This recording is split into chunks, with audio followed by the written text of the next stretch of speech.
Welcome to the Reason Roundtable, your weekly podcast from the Libertarian magazine that's going to have a webathon next week. Woohoo! It's a foreshadowing. I am Matt Welch, joined by Nick Gillespie, Peter Suderman, and Katherine Mangu-Ward. Happy World Cup week, everybody. Hey, Matt. Howdy. Happy Thanksgiving week Monday. That was posed like a question a little bit there, Mr. Suderman. We are going to get right into it. So let's get right into it. It's been quite the past week for our political olds. Look at that. One sentence, half a sentence. Look at that. That was our political old. After that was him. Half a sentence. You called him into existence. Tuesday, the 76-year-old former President Donald John Trump, I think it's Jack John something, undeterred by his repudiation in the midterms, announced that he'll once again be escalating into our lives in the 2024 GOP presidential nomination round. On Friday, the Justice Department announced that it was appointing a special prosecutor to look into Trump's handling of classified documents and also his role in the January 6th unpleasantness. On Thursday, a couple of 82-year-olds, House Speaker, he can't. He just can't. Watch him can't. Nancy Pelosi and James Clyburn, who's the House Democratic whip, announced that they're not going to be running for re-upping for their leadership post, as also is the case with 83-year-old, insert Nick Gillespie snort here, House Majority Leader Steny Hoyer. And then Sunday, we all celebrated as an American collective the 80th birthday of our really existing president, Joseph Robinette Biden Jr., as Eric Boehm, or whatever his name is, who works for Reason and who filled in admirably last week, wrote after Pelosi's announcement, quote, "America is ruled by a group of leaders who likely would have been forced into retirement long ago in a more normal profession. They're so old that rolling your eyes and dismissing them as boomers is inaccurate." We are going to zoom in and out of the individual characters referenced before and the broader gerontocracy problem. But first, Katherine, as someone who has been irrationally irritated by Nancy Pelosi your whole life, I want you to describe, to channel, to throw dirt on her grave one last time. But first, I'm going to read you a Joseph Biden tweet. "When I think of Nancy Pelosi, I think of dignity." Thanks. History will note her as the most consequential Speaker of the House of Representatives in history. That's a good sentence. Can I read it again? History will note her as the most consequential Speaker of the House of Representatives in history. She is first, last, and always for the people. America owes her a debt of gratitude for her service, patriotism, and dignity. Katherine, will you finally admit that that's true? First of all, just the syntax of that tweet is peak grandma text, right? It's like the words are duplicated. It sounds like it was done while he was driving using voice to text. You know what I mean? Which is most of the text that I receive from old people. Right. So the word that I think of when I think of Nancy Pelosi, it's actually 3 words. And it is jobs, jobs, jobs. Matt, that's the words. I, in honor of this segment, did a search on Nancy Pelosi's website, like her house site. And there are 70 instances of jobs, jobs, jobs together. 70. They refer 70, and that's just for the current iteration of the site, which only seems to go back to maybe 2010, right? So that's actually 210 instances of jobs, right? That's correct. Yeah. Well, sometimes she says it 4 times, so that wasn't captured in the data. She's mixing it up. The jobs that she has created with whatever the bill is that she's talking about at the time: infrastructure, environmental regulation, the Lilly Ledbetter law. She said it at John Murtha's funeral. R.I.P. Rest in power. In which she quoted him praising her for giving a speech on the floor that was just the words jobs, jobs, what? jobs. And she has used it for bills that contain tax cuts. She has used it for bills that contain tax increases. She's insane. None of these bills create anything like the number of jobs she has claimed for them. some of them we have the benefit of hindsight now, right? Like I can look back at a bill that was passed in 2009 and say, oh, did it create the promised 4 million jobs? No, it did not. This is partially because politicians don't create jobs. We've talked about that plenty of times on this podcast. And Nancy Pelosi is like the lead spokeswoman for that delusion. I think she really believed it. I do not think the American people owe her a debt of gratitude, and that this is a sign of her extremely high levels of maybe dignity. she's just a really big fan of Steve Jobs.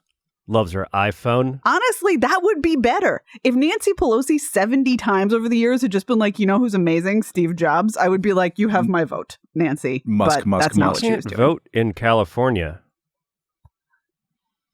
Says you. You don't even vote in other states. Peter, what is your favorite of Pelosi's jobs bills? We all know that the Affordable Care Act, the Patient Protection and Affordable Care Act, we all call it Obamacare, but there is an argument to be made that it should be called Pelosi Care because it was Nancy Pelosi who managed the negotiation of the details in a lot of ways, and even more than that, she was the one who got the votes together to get it passed, and then who convinced President Obama at the point that it looked like maybe it wouldn't pass at all, maybe this whole thing was going to be a big flop and was going to be a huge political problem for Democrats because, there was this changeover in the Senate with the Scott Brown election, and just sort of a whole big mess where the thing stalled. It had got, the negotiations had gone on for the better part of a year, and then and we were into the next year, and it was not at all clear that the votes were there to be able to get this thing passed. And there were prominent Democratic advisors to President Obama, prominent, folks, Democrats in Congress who were, especially in private, saying, look at the polling on this health care bill. It is going to kill us. Let's not do nothing, but let's just scale this back, do a sort of moderate, sort of Medicaid expansion, maybe, just something like that. Let's not do the big enchilada. Let's not do Obamacare. And it was Pelosi who said, let's do it. I will make it happen. I will get the votes. And she was the one who whipped the votes into place. And she was the one who convinced President Obama that it could be done when the conventional wisdom was that it could not be. And if you looked back to that time, the early months of 2010 before final passage, it was really very unclear. And so in one way, it is a story of how brutally effective she was as a leader. She was somebody who could put a vote together and get the votes for something that wasn't obviously going to be popular. In another way, it's obviously a story of someone who pushed through legislation that has, I think, not worked out very well, to the point where when President Obama looked back at it recently, he was basically like, well, it was good, except it didn't do the things that it was supposed to do. And now we have to build on it so that it will finally do the things it was supposed to do originally. And, it's also worth noting that if you go back to the 2010 midterm, which was the next election after Democrats passed Obamacare, Democrats lost control of the House. And there is pretty good social science research indicating that Obamacare was the sole reason. Now, there were a bunch of reasons why Democrats, sort of lost votes, but that Obamacare alone cost them something like 25 or 30 seats. And that was why they lost control of the House. And so in some ways, Nancy Pelosi made an argument to her members and got her members to vote for something that was against their short-term political interests. Nick, will you not rise to defend the outgoing House Speaker? Yeah, I want to point out that, in all of the hullabaloo about her being the first female Speaker of the House, they short-sheeted the fact that she's the only Italian-American Speaker of the House. Oh, okay. And, come on. Or at least out, non-closeted Yeah, that's true. Italian. I mean, a lot of them are passing. They use these Anglo-Saxon names. People like Kevin McCarthy, I think he's pretty swarthy. For me, two things about Pelosi. One is that when she campaigned, or in the 2008 elections and 2006 election, she was putting together a package for the Democrats to be the fiscally responsible party. She talked a lot about that. And it was really great because we were coming off of 6 years of total profligacy by the Bush administration and the in-power Republicans. And she talked quite openly and explicitly about how the Democratic Party was the party of fiscal responsibility, and they were going to rein in out-of-control spending on both domestic and foreign affairs and things like that. And she lasted about a month and a half and then caved and started, handing out pork because it was seen at the time that the reason the Democrats won the House was because of rural farm votes that had flipped to Democrats and things like that. And it was a really shameful moment because that could have been a moment where we, as in a consensual way or a bipartisan way, the government actually moved to rein in out of control spending. And it really just didn't happen. So shame on her for that. And everything that's come since then. The one thing I will say about her in her defense, besides the fact that it did take her 72 hours, but she did eventually get up off the floor after kneeling while wearing kente cloth, along with the other 80-year-olds in Congress. I think a couple of them, Clyburn, I don't know if he ever fully got up again, or they just kind of slid him off to the side. But she really did hem in AOC and the squad and the most extreme progressives in the Democratic caucus.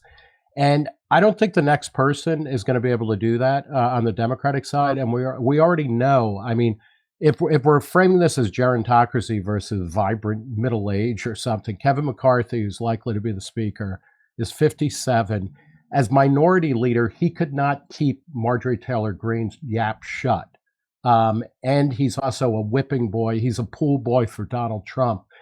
I think we're gonna see very quickly the difference between a Speaker of the House who actually is an effective leader and somebody who is a complete fucking doormat for all of the worst elements of their party. So that will actually make us perhaps miss Nancy Pelosi a little bit. There's this narrative. I just want to note that except for in very, very specific situations, the whipping boy and the pool boy are different kinks. It depends on the kink. I mean, I watched the Jerry Falwell Jr. I said that. There's a couple of exceptions. There is this narrative out there that she has been anti-progressive, that I think is basically correct because of the way that she, like you said, Nick, the way that she has hemmed in AOC and the squad. There was that great, cutting remark that she made a couple of years ago where she referred to the Green New Deal as the Green Dream or whatever. At the same time, I think if you look at her record, it is a record of pushing Congress, pushing the Democratic Party in the direction of big government liberalism. It is not a moderate Democratic record. It is just one that has resisted the most extreme progressive impulses. Which is not anything. I agree with you. And, a couple of years ago at an NYU event or something, she told a student who was like, why aren't we getting single payer health care? Why aren't we getting socialized health care? And she was like, hey, Democrats are capitalists. Get over it.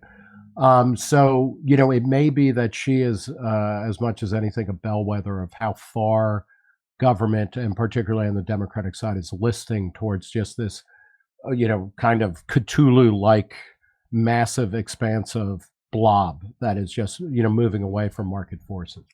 My favorite thing about Nancy Pelosi is just her kind of slightly off, uncanny valley attempt at having human reactions to things.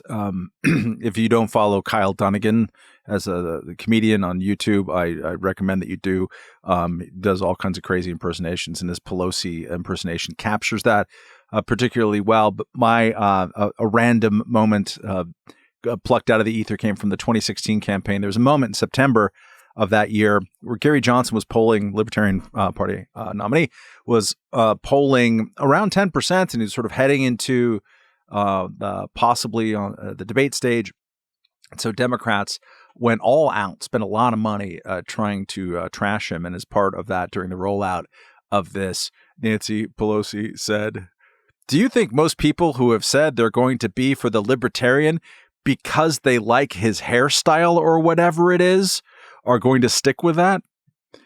Like, the idea that people wanted Gary Johnson because his hairstyle, it just... I mean, she's Joe Biden.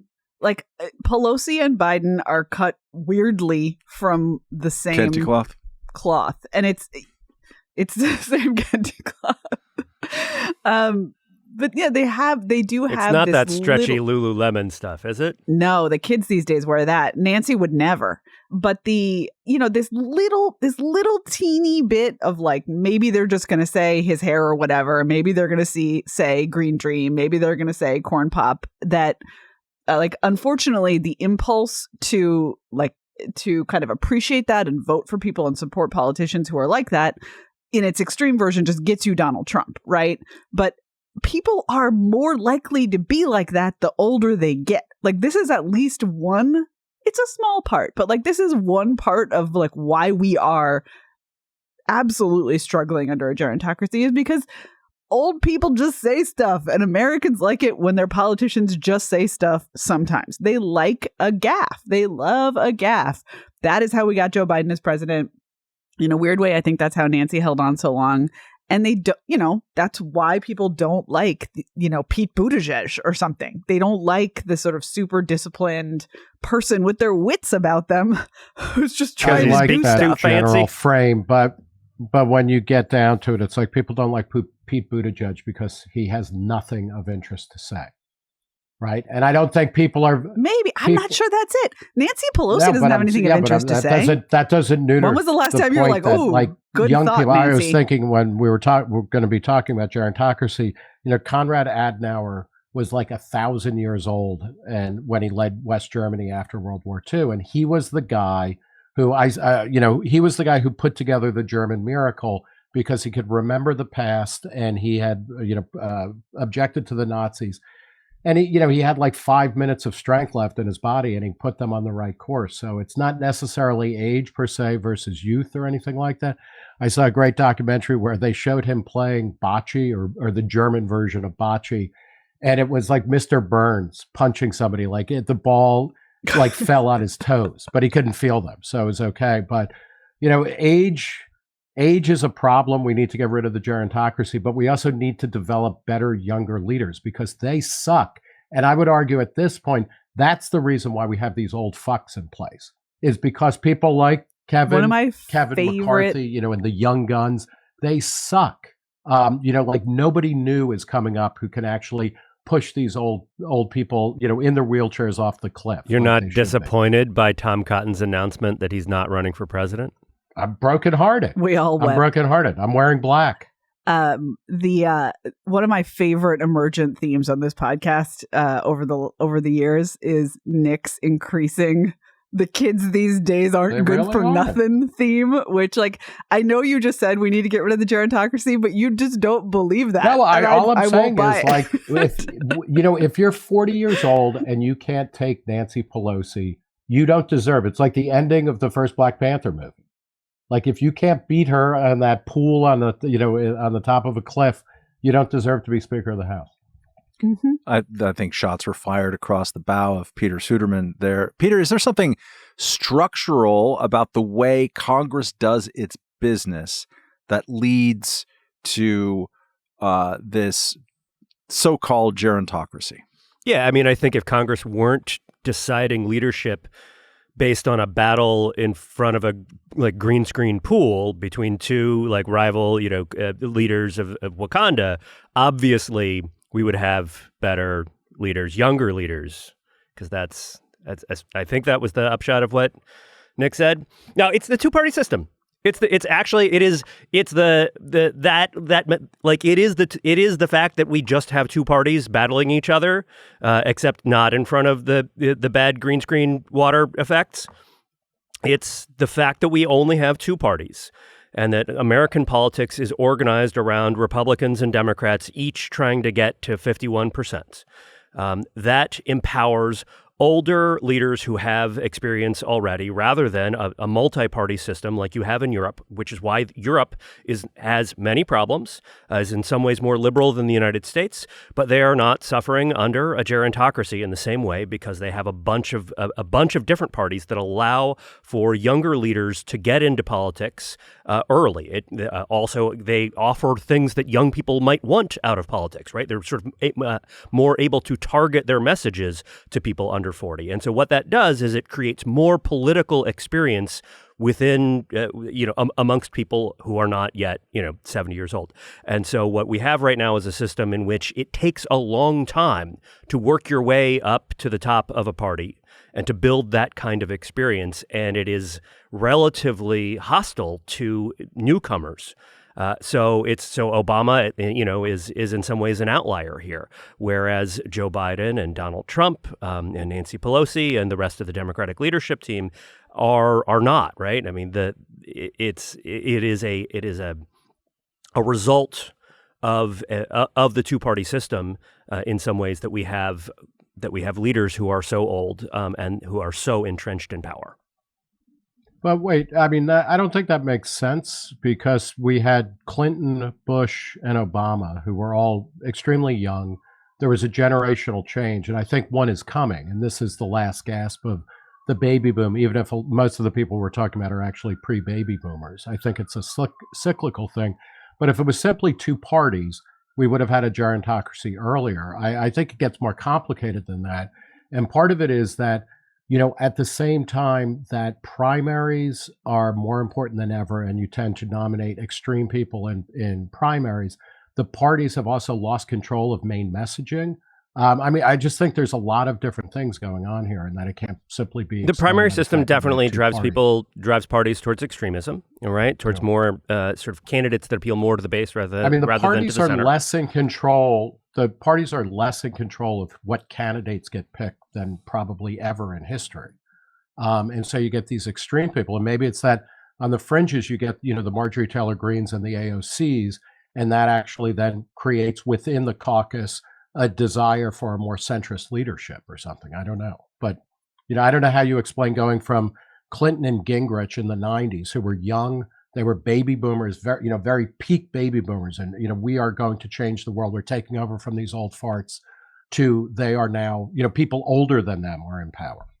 I don't know if you saw this tweet going around. I think it's from an Iowa university law professor. But the winners of the past, 8, 9, 10 presidential elections, here are their birth dates in order, beginning in 1992. 1946, Bill Clinton. 1946, Bill Clinton. 1946, George W. Bush. 1946, George W. Bush. Then 1961 twice for Obama. Then 1946, Donald Trump. And now 1942, Joe Biden. That's what was in 30 years. The water in 1946? I was going to say, probably something. I was going to say fluoride, right? That's when it all went downhill. There's a baby boom. So I guess a lot of the COVID baby boom is going to produce the next round of presidents. Fun fact, no president ever born in the 1930s or the 1950s or the 1960s. Okay, just throwing that out there. What, Obama, you just listed him as 1961. Whatever. The 60s don't begin until 63. On this podcast. It's like how in the movies, the 1980s actually begin with Alien in 1979. Just like that. Yep. Yeah. Let's go specifically I'd vote for the Alien. Joe Biden. This was a fun headline in a New York Times piece about his age a couple days ago. President Biden is turning 80. Experts say age is more than a number. I think is that sponsored content by Depends or something? Yeah, Cialis. I think that I'm just guessing that headline would have read a little bit different if there was actually a red wave instead of a red trickle, red fill in the blank something. A red snort, exasperated sigh from Nick Gillespie. I think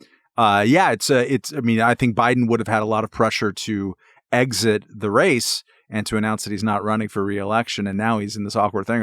They won. It's a mandate. Here we go. With us. He has no idea where he is. He thinks he's in a Twilight Zone episode. And who's to say he's not? Katherine, is there any benefit of having a doddering old geezer who experts say age is more than a number as president? Yeah. I mean, if I'm trying to be like, I'm doing the thought exercise, right? Like, I'm trying to be charitable.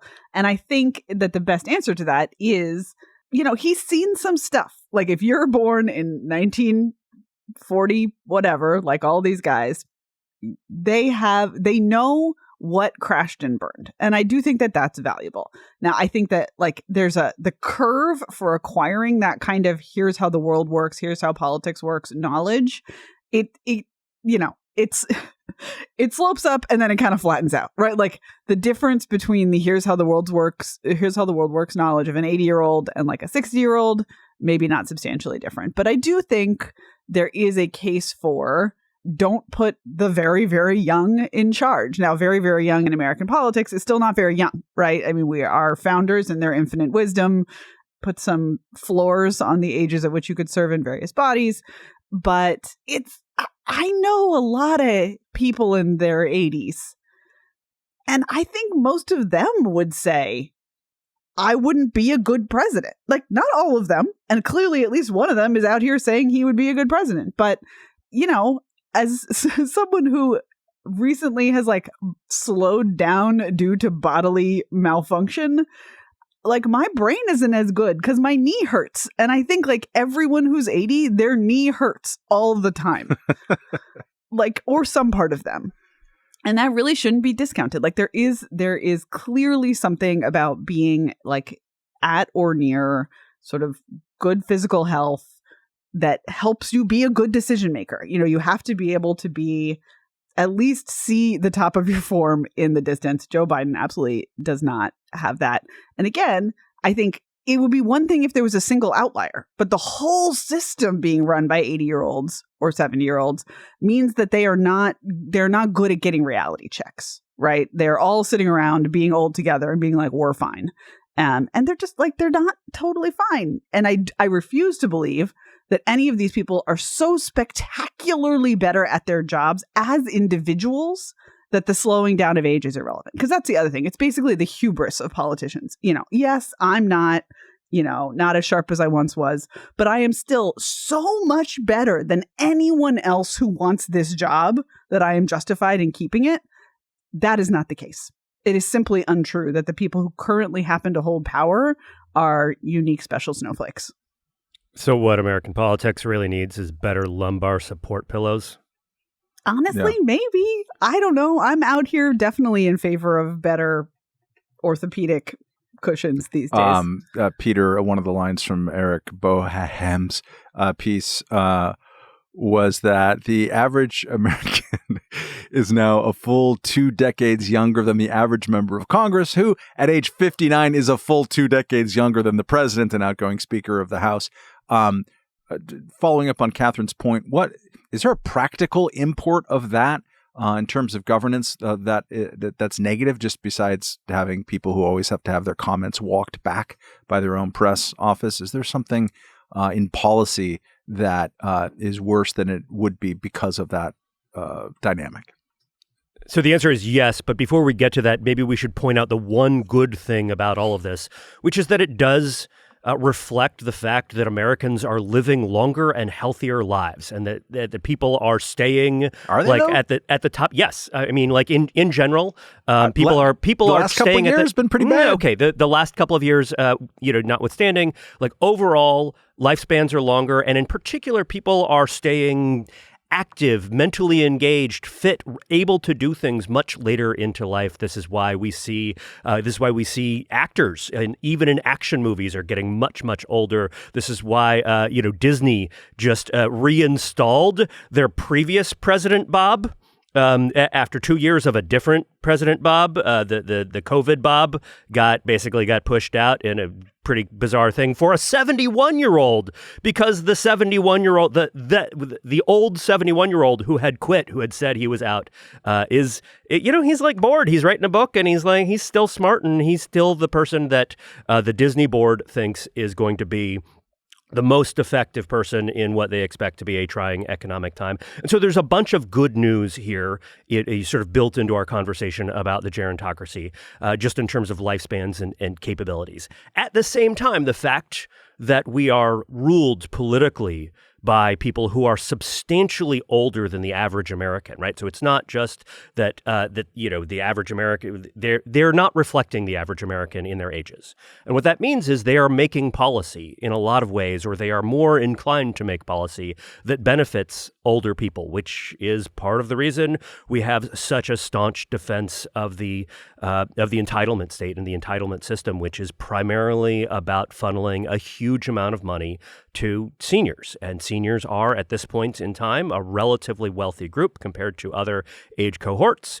And we spend a huge amount of money in the federal budget just goes to Social Security and Medicare. And not just a huge amount that that's a lot. It's a huge amount that we can't afford because, as I say on this podcast, just about every single week, sometime in the next 10 or 15 years, both of those programs are going to have major trust funds go insolvent and not be able to pay their bills. And the only thing that anybody's really saying about that is, well, we're going to protect those programs, and the other side won't. But they're not really providing plans for how to do it. I also know, we have told our share of series of tubes jokes over the years, but I do think it's also relevant that one of the most important questions that Congress is going to have to deal with in the next few years is internet regulation and the regulation of online speech. And again, there are outliers, but of the septuagenarians and octogenarians that I know, they are not very clear on what is going on online. Like, they have bits and pieces. They have advisors in the form of either their congressional staff or their grandkids who are filling them in on some of it. But truly, it does not make sense to have people who are so much older than the American public who are using the internet in such anomalous ways. We need more legislators on TikTok. Make the rules for the internet. That's a bad idea. That's going to end bad. We're going to get. Would you rather be governed by AOC or by Mitch McConnell? I refuse to believe that those are the only two options. But those are, I think, just talking about age simply is the wrong way to go about this. Because there are older people who are quite adept and knowledgeable and can bring the wisdom of the ages, the wisdom of Cthulhu-like ancient understanding of the past. A double and Cthulhu. There are a lot of young pod. people, and there are a lot of younger people who are complete idiots about everything. And I think the real problem, and it's easier to probably track this as gerontocracy, and I'm sick of it. Mitch McConnell is 80. It's interesting that he tends not to come up in these discussions of, old farts running everything. He's a problem, I think, from a libertarian perspective. He's as much of a problem as Nancy Pelosi or anybody else. But, it isn't simply age. It's, the quality of legislation or the lack thereof. And that's, I think, where we would do best to focus most of our energy. I do think Yeah, you've definitely just set fire to that straw man. I just don't think anybody is saying it's only you were age. just saying that old people don't understand new technology, so they shouldn't be in charge. I said, right?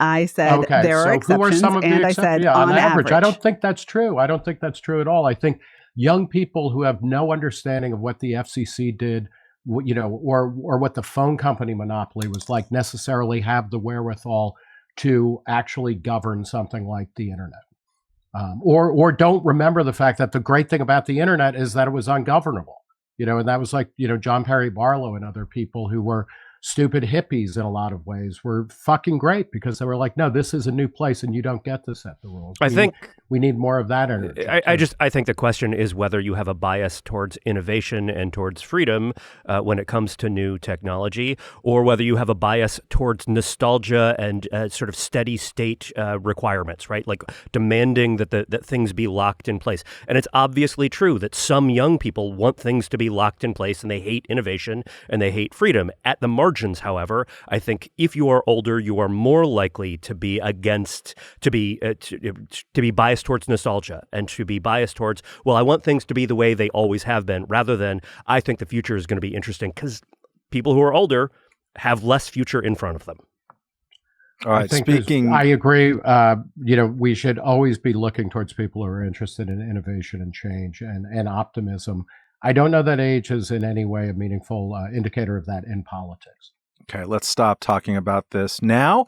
We're going to get to our listener email of the week here in a moment, as well as yet another Webathon tease. But first, you might think you've done everything in your power to insure your family in the case of a medical emergency, but what many of us don't realize is that health insurance alone won't always cover the full cost of, for example, an emergency medical flight. If you require air transport, even comprehensive coverage can leave you with high deductibles and copays. That's where Air Medcare Network comes in. When you sign up to become a member of the Air Medcare Network, should any such emergency arise, you will not see a bill for air medical transport when flown by a provider. Air Medcare transports more than 100,000 patients each and every year. That's about one every 5 minutes.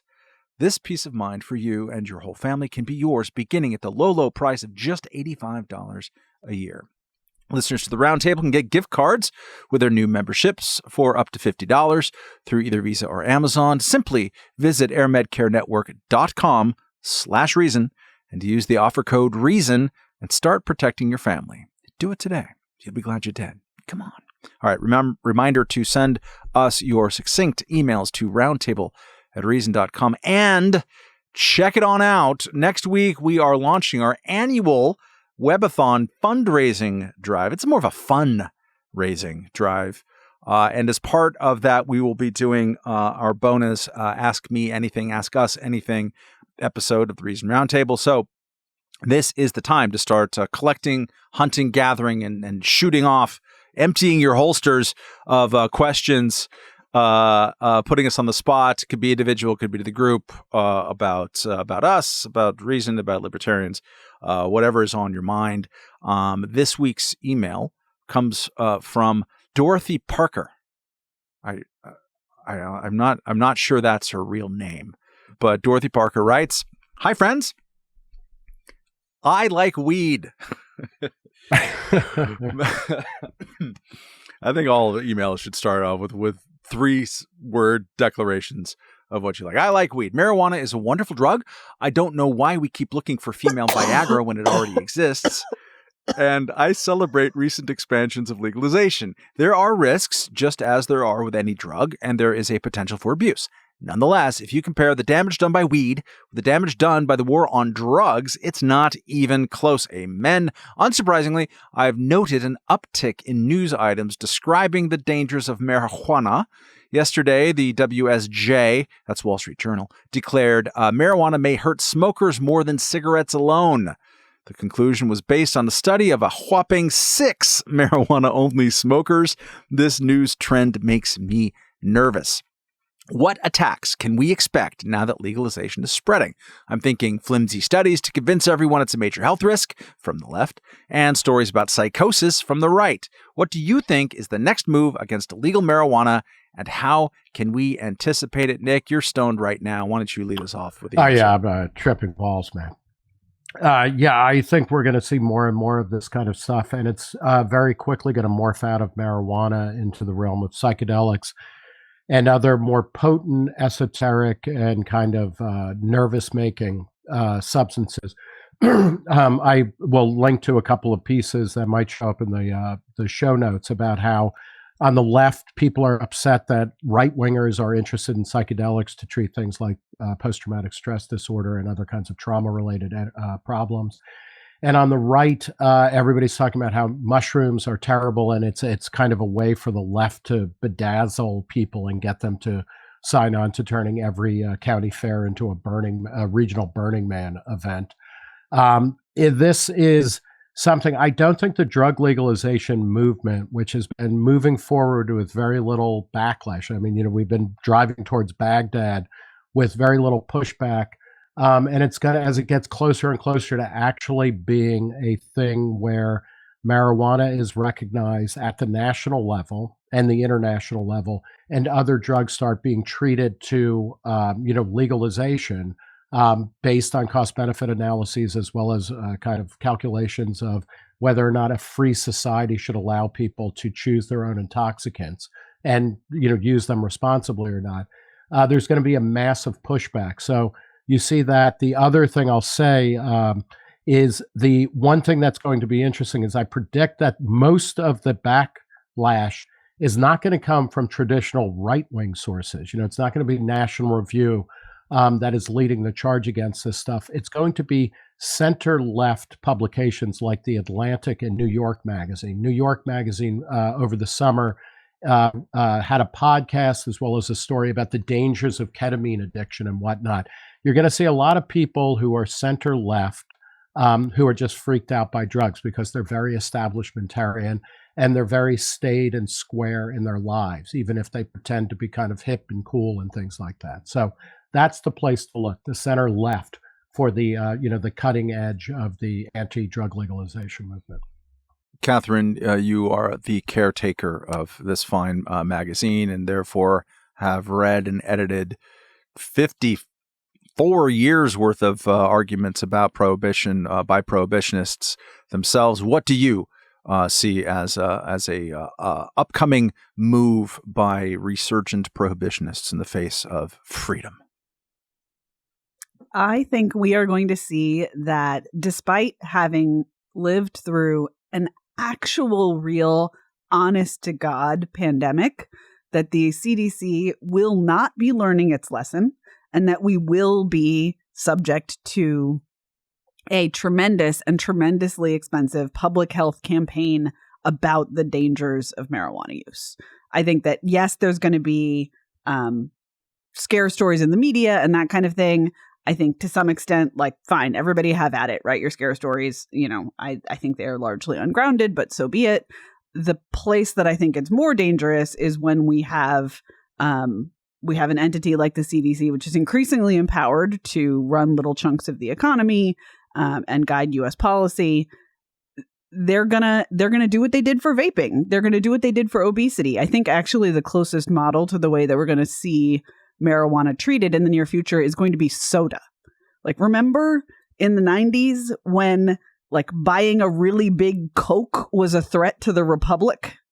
That's kind of where we're going to be. Assuming it gets legalized, which I think it will at the federal level, we will then have this immediate kind of, the federal government giveth and the federal government taketh away as the CDC slowly and loudly loses its mind about all of the downsides of marijuana consumption, which are sometimes real, right? Like, I don't mean to say just like drinking a gigantic Coke is every single day of your life is probably not a good idea.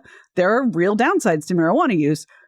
They will be blown out of proportion by an entity funded by taxpayer dollars. Peter, what have you to add to this conversation?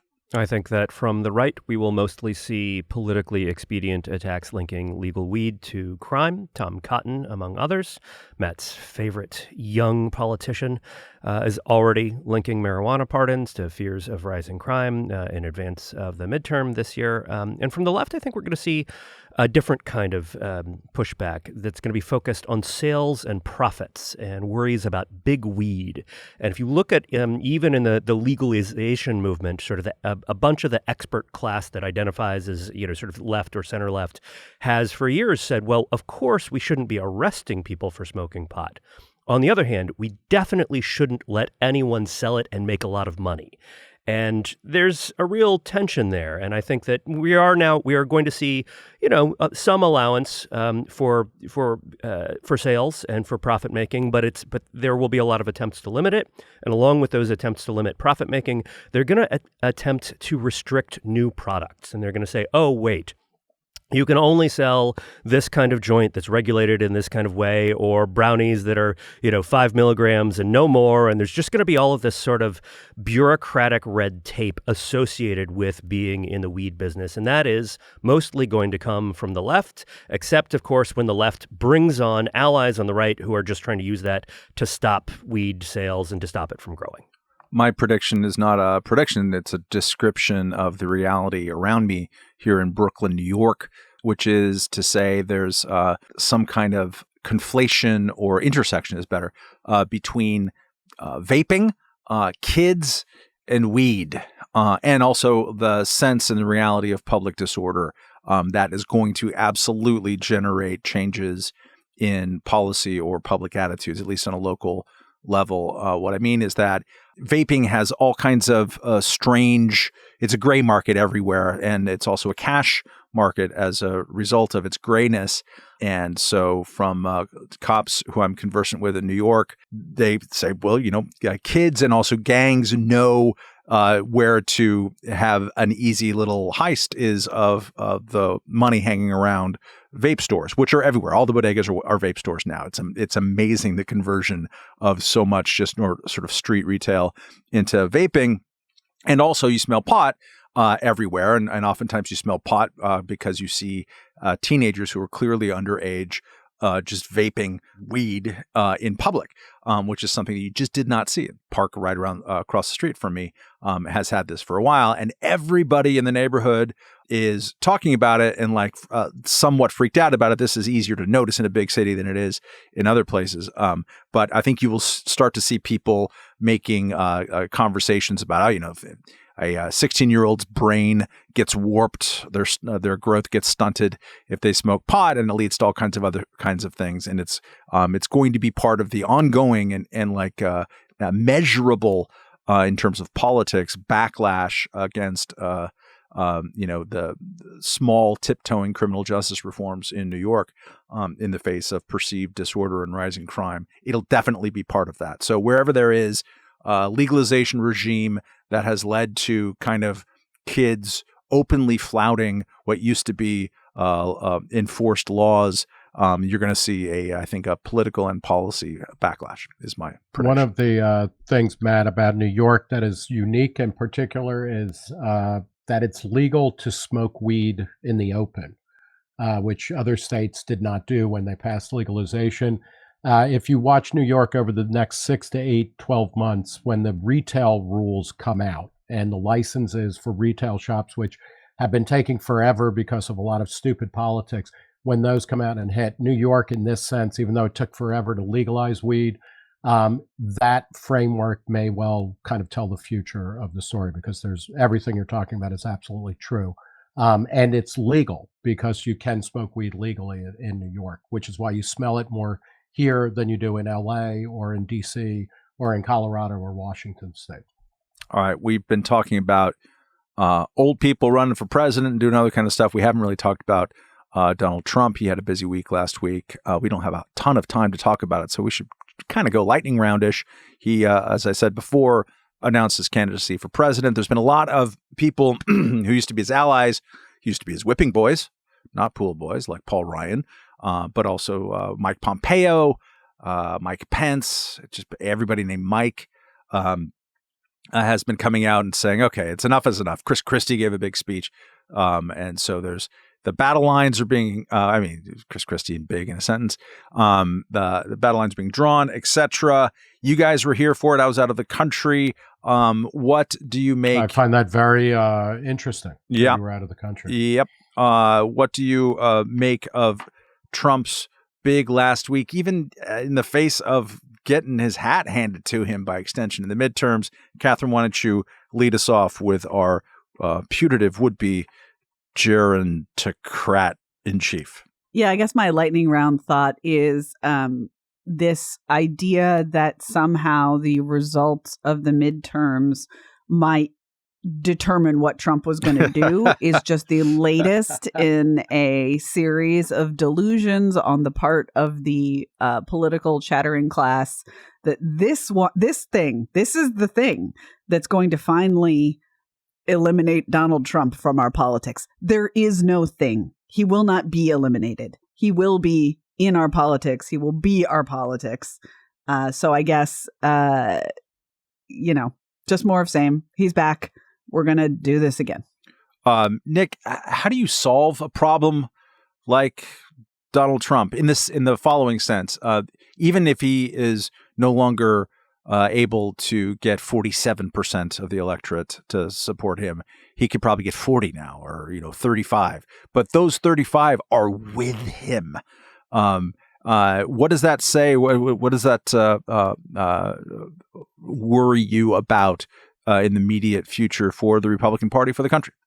Well, I don't really care about the future of the Republican Party, except as it impacts my future and everybody on this podcast future and Good Reason readers and whatnot.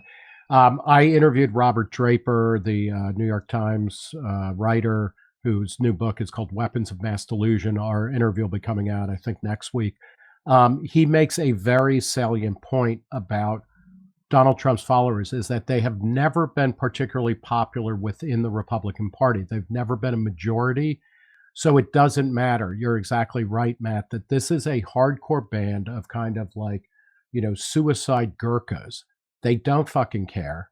And Trump's support within the party could be 25%, and they are still going to light everything on fire. So I think Catherine's right. He's not going away. And I think that there's when you look at people like Kevin McCarthy, who represents kind of now the establishment of the party, he is terrified of Trump. He has shown over the past several years that he will do anything to curry favor or not get too in Dutch with Trump. I think what you see is a Republican Party that is too afraid of Donald Trump to decisively move to shun him, even if it seems to be electorally powerful. I think what Donald Trump's actual genius is showing that the Republican Party has no principles left that it is willing to stand by and fight for. And as a result, they will go down with Trump until he finally gives up the ghost. And what that means, I don't know. But I think Trump is in it, and he will drag the Republicans down with him. And more importantly, he will drag down political discourse. I don't think the Democrats are going to be offering any kind of good alternative or anything. But like Trump, to the extent that he is pulling the one party that in the past has shown some libertarian sensibilities towards an open society, towards open borders and open economy, and things like that. It's really not good. Peter, what's your terse take on Trump's eventful week? You know how people sometimes retweet a tweet, just like any tweet, and then they just add, "I am so tired. I am so tired." Do the work. But I think Nick's right. Like, the way to defeat him is to defeat him. And a big question is whether he's going to face a big divided field like he did in 2016, or whether he will face a single clear rival, likely Ron DeSantis here. And I just think that the current state of the Republican Party, the Trump entry, really shows that the GOP does not have a strong center of gravity. There's no strong leadership there, no sort of even clear ideological direction. And Trump has exploited that. He's the closest thing there is to a center of gravity there, but he's actually relatively weak as a leader, and he's always been weak, right? He won the primary in 2016 in part because of the big crowded field, and he beat Hillary Clinton in part because people really, really, really hated Hillary Clinton and were tired of the Clintons' stranglehold on Democratic Party politics and national politics. And so, to me, the question here is whether Trump is going to be able to exploit a weak field again or not. And I don't know the answer. There's already a bunch of reports about a bunch of people who are going to try and jump in and beat him. And I think that could end up being maybe not the best thing for the Republican Party, or at least a Republican Party that wants to beat Trump. All right. Let's get to our end of podcast, what we have been consuming in the artistic and cultural sphere. Katherine, why don't you lead us off? I read the novel Light from Uncommon Stars by Rika Aoki. It was recommended by our listeners. I'm still working through those recs, and so I appreciate it. It's pretty good. It's a book about violin virtuosos and space travel and pandemics and donuts and the devil. It's good. And it's one of these books that you spend a little bit longer than is perhaps ideal, disoriented, in those first few pages. And then once you're in it, you're in it. It has the same vibes as Everything Everywhere All at Once. So if you liked that movie, Everything Everywhere, did I say that right? If you like that movie, you would probably like this book. I enjoyed it quite a lot. Light from Uncommon Stars. Nick Gillespie, what have you consumed? Yeah, my consumption was on the Roku channel. Weird, the Al Yankovic story, a fake biopic directed by Eric Appel, who has a bunch of roots in Funny or Die. This stars Daniel Radcliffe, Harry Potter as Weird Al, and it is a phenomenal movie, Highly, highly recommended. Both, I love the movie itself and the fact that it's on the Roku channel, which is, just another sign that we have reached a proliferation of cultural source. I mean, there's so much great stuff out there coming at you from every direction. I'll just focus on, there's one scene where Rainn Wilson, the guy from The Office, plays Dr. Demento, who is kind of Weird Al Yankovic's mentor, and he's having a barbecue. And it's a bunch of celebrities there, including Conan O'Brien plays Andy Warhol in a tremendous turn of events. Weird Al Yankovic is in this movie as one of the Scotti brothers, which is the shitty record label that released a bunch of Weird Al's early records and things like that. But Jack Black shows up as Wolfman Jack. And this scene is as funny as anything that has been committed to video or film in the past 50 years. Highly, highly recommend Weird the Al Yankovic Story. And it is great because it has no bearing on reality whatsoever, past, present, or future, and ends with one of the greatest endings of any fake biopic of all time. Just highly recommend it. Get a Roku stick or sign up for the Roku channel. Whatever you have to do, watch Weird the Al Yankovic Story. That I can't wait to watch. As someone who grew up listening to Dr. Demento, I remember when Al Yankovic was like making his great debut along with. It's so good, and Weird Al is one of the. I mean, he is a true genius whose career, is like in its 5th decade now or something. He's like lasted longer than virtually any single person he parodied. He's the upside of the gerontocracy. Character. It's like, and he's still going strong as this movie shows. It's like really, really good. Fun fact, who among Reason's most beloved and long-serving gerontocracy staff is a huge Al Yankovic fan? Bob Poole. Bob Poole is a huge Al Yankovic fan. I don't think I'm giving away state secrets. Makes sense. But a man of taste. It all comes together. Peter Suderman, what have you consumed? I have been reading the giant, lavish coffee table book, Campari and the Cinema. You know what it's about? It's about Campari and the cinema. So Campari, of course, is the Italian red bitter liqueur that is or maybe even arguably the essential ingredient in a Negroni or a Boulevardier, as well as many popular variations and offshoots. And Campari has a long history of intersection with the movies, including like a 1984 TV commercial that you can watch on YouTube, directed by Fellini. The guy who directed 8½, one of the great movies about movies.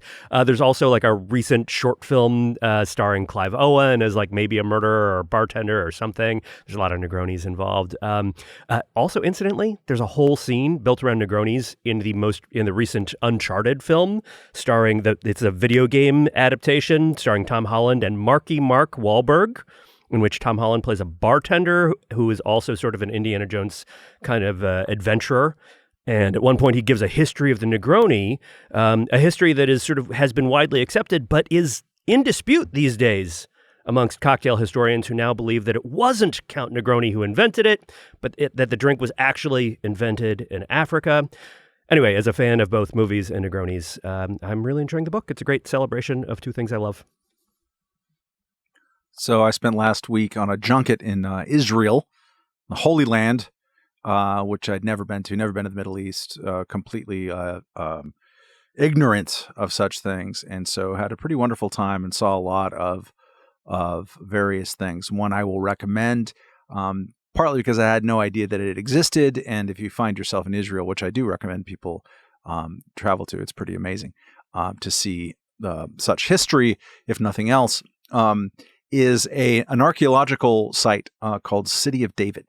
It's Jerusalem sort of famously has an old city. It's up on a hill, which is obviously described as a mountain back then because they didn't know. And it's got walls and such. And but since the place has been inhabited forever and just constantly ransacked and besieged and crusaded and God knows what, literally. For a long time, people just keep building on top of whatever they just recently destroyed. And so when the Brits controlled British Palestine, they wanted to do some digging, see what was underneath all of it. And there was an archaeologist who was looking at the Bible and the Old Testament and noticing that the physical descriptions didn't make that much sense of just where the hills were located, the mountains and the river. And there's a key scene where David crawls up a water chute of some sort of water tunnel, and it wouldn't make sense to be in the old walled city. And so they started digging in what is East Jerusalem 120 some odd years ago, and started discovering things, old walls, and developed the thesis that here was the actual site of the original city of Jerusalem as described in the Old Testament and the ancient Hebrew stuff. There wasn't a lot of digging that happened until recently. That's the kind of crazy thing. It's East Jerusalem, so Israel only gets control over it after the 6-Day War, 1967. And so it's an ongoing dig, and it's just kind of spectacular to go. You get to go and stand on what is the highest ground of that area, where they've kind of now remapped out where the old walled city used to be. And it's, again, not where the current one is. And, with a tour guide, you flip open and you read a psalm written by David, like actually wrote it. And he's describing physically what you're looking at. And the vantage point of what you're looking at. They have found, and it's a controversial site, as everything is controversial in Israel in general, and Jerusalem specifically. People are there's disputes over how much they're kind of trying to do wish fulfillment archaeology for the state of Israel, for Judaism. And an interesting part of it is that Christians are all in too. If you go online and like do a YouTube search of City of David, you'll find a really crappy 2015 documentary with like this canary coat wearing, really fat American Midwestern pastor of some sort saying, the Bible is the literal truth, every word. And he's standing next to the Israeli guy with the yarmulke on, who's the head of the archaeology of it. He's just sort of like sitting there and awkwardly nodding as they talk about the digs. But they found this amazing stuff, including recently, or semi-recently, sealed scrolls that they only unsealed now, that reference the names as they were talking about in the Bible. There's a story about Jeremiah who they threw in a well because he was a pain in the ass or something. And in the Old Testament, they say that this person, son of that person, and also this person, son of that person, were the ones who accompanied him to the cistern. And they found these sealed things, and they unsealed them. And on the stone tablet, it was the same, this person, son of that person, with the orders to, it's crazy, right? It's just kind of crazy and blows your mind. And I'd never heard of it before. And it's really interesting. Recommend go checking it out. The City of David Museum, archaeological dig. Lots of stuff in Israel is very interesting, and in Jerusalem in particular. But this will, if you're as ignorant as me, which is hard to do, you have to work at it. It'll pop open your eyes, and it doesn't immediately come to mind as much as some of the other classical places to look at. Amen, people. All right, we're going to have a webathon next week. Again, please send us your emails. Ask us anything at roundtable@reason.com, and get ready to loosen up all of that extra FTX stock or whatever. Nope, please don't give us that. We don't want that? Okay. I thought it was like a bargain now, or I don't understand how anything works. But we'll be talking about that a lot more on next Monday's episode, and we'll be taping in the middle of the week on Wednesday on the bonus Ask Us Anything. So just get ready for all that stuff. You can follow all of our podcasts at reason.com/podcasts, including the Reason interview with Nick Gillespie, and also his Speakeasy series. Nick, is there any Speaking Easily that you're doing in the near future that you want to talk about? There's one coming up in New York on Thursday, December 1st, with Caitlin Bailey, who runs a sex worker activist group that seeks to destigmatize and decriminalize sex work called Old Pros Online. Go to reason.com/events, and you can get information and buy tickets. $10 gets you into the event, which includes beer, wine, soda, and food, as well as stimulating conversation. Great. All right. We'll see you next week. Thank you for listening. and get ready for exciting fundraising. All right.